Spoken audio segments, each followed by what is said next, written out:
Syria has become one of the world's most dangerous places to be a journalist. Since the start of the conflict 2 years ago, more than 110 media workers have reportedly been killed. As the conflict has grown more volatile, news outlets have become understandably reluctant to send staff journalists in to cover the story. That means that a lot of the reporting has been done by freelancers. Being an independent journalist is tough. The pay is low. You don't get the backing of an employer. And if you're kidnapped or wounded, it can take a while before news gets out. And in a conflict as dangerous as Syria, the number of things that can go wrong is pretty high. The Listening Post's Gauri Sharma now on the challenges freelance journalists face to bring you the story out of Syria. August 2012. American journalist Austin Tice is reported missing while on assignment in Syria. Tice's reports for the McClatchy newspaper chain earned him a prestigious George Polk Award, but he wasn't there to collect it. Oh, Jesus. Since his disappearance, he's only been heard of once, in this video posted to YouTube over a year ago, which allegedly shows him being held hostage by Syrian captors. It is the nature of the modern news industry today that more and more of the really dangerous stuff gets done by freelance, independent individuals, unsupported by news organizations. We've seen so many freelancers married to the story. They really follow their subjects in an exceptional way, and we see it in the amazing material that has come through. Syria's turned out to be arguably the most dangerous story that journalists have covered, physically dangerous. Certainly in my career, which is what, 25, 30 years. You may have seen these images in the mainstream media, but none of the photographers who took them work exclusively for the outlets they featured in. This shot of the rebel siege of Aleppo in 2012 was taken by Mexican Javier Manzano for the Agence France Presse. It earned him a Pulitzer Prize. These images, capturing the human cost of the conflict, were taken for the Associated Press by Spanish freelancer Manu Bravo. And The Guardian ran these photos by Spanish journalist Maisun last year. But stories like this come at a price. The latest figures from the Paris-based Reporters Without Borders show that at least 60 reporters are missing or detained in the country. Just last month, French reporters Nicolas Henard and Pierre Torres were confirmed missing. They were on an assignment that more and more staff journalists are turning down, and those on a temporary contract are relied on to tell. I've compared freelancers in war zones to garment workers in Bangladesh. There's a demand for sneakers, and there are garment workers who are willing to be paid very little money to produce shoes in unsafe conditions. I mean, it's supply meets demand.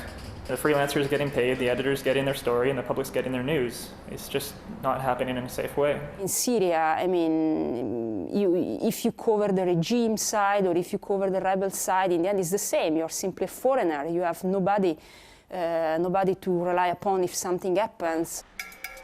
Italian-born journalist Francesca Bori should know. Bori has spent the last 2 years covering Syria for Italian outlets. Back in July, she wrote a scathing critique on how the mainstream media treats those working on a freelance basis. She described freelancers as second-class journalists who get paid meagre wages. She wrote, "Not only can you not afford insurance, but you cannot afford a fixer or a translator. You find yourself alone in the unknown." In an ideal world, all these things would be catered for. The freelancers would be paid a lot more money. I think there are examples of freelancers being sent into situations, into conflicts, where either they're not adequately trained, protected, or necessarily particularly well insured.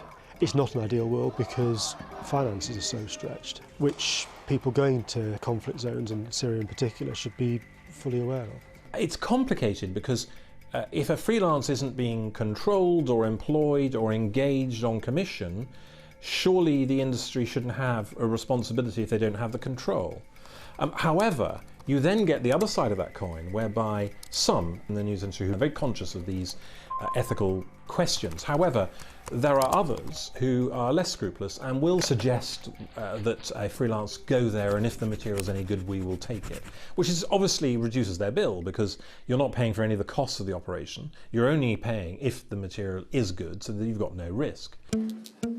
Economics has become part of the problem, as shrinking newsroom budgets and journalists losing jobs means media outlets are relying more on independent journalists. But on Syria, the industry has taken unusual steps to discourage freelancers from covering the war.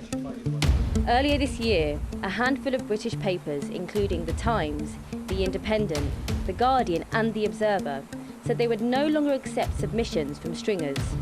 The work was just too dangerous. But the freelance community does have some support from organisations like the Frontline Freelancers Register and the Rory Peck Trust. Both are London-based and offer assistance, training, and in the case of Syria, advice.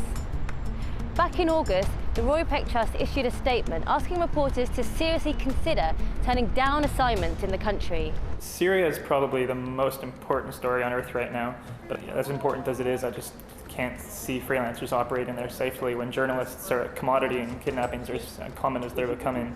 It's just not possible for them to operate by any measure of safety. Most of the freelancers know what it means to work in a war zone, but they're also telling us that Syria is especially difficult because it's become so volatile and it's become so difficult to find who to trust. There are so many parties there.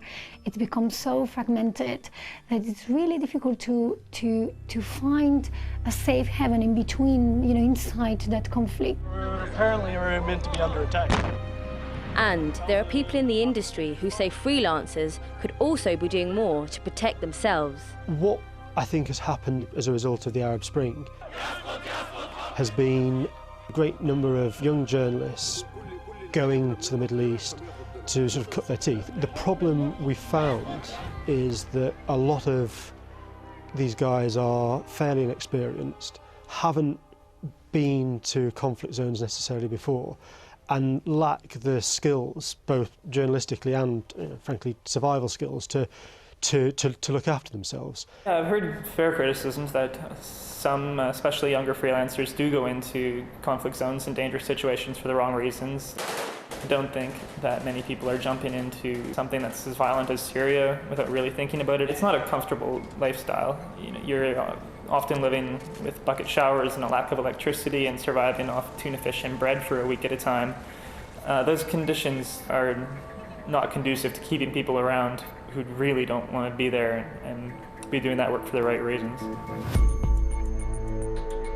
So the next time you see a picture from Syria, double-check the photo credit and spare a thought for the freelancer who took it. If not for the freelancers, the lengths they go to and the risks they take, these are the stories that would go untold. More Global Village Voices now on the way news comes out of Syria. Freelancers are not victims of the media system. They deliberately choose to be at the front line and to live in conflict zones. This allows them to be a great resource for the newsrooms because they spend a lot of time on the ground, living in hostile environments, slowly finding the contacts they can rely on day after day. Staff reporters are not precious. I think they are simply too expensive to afford even for big media companies. But it's important that freelancers are not treated like stopgaps, exploiting them only because they have the guts to be on the front line. Covering conflicts is always full of risks, but Syria has been especially dangerous because of the volatile and ever-changing situation on the ground, especially in northern Syria. We are aware of 10 international freelancers that are missing and their whereabouts remain unknown. Freelancers are more vulnerable because they don't have the support of a big media news organisation to look for them or raise the alarm should they go missing.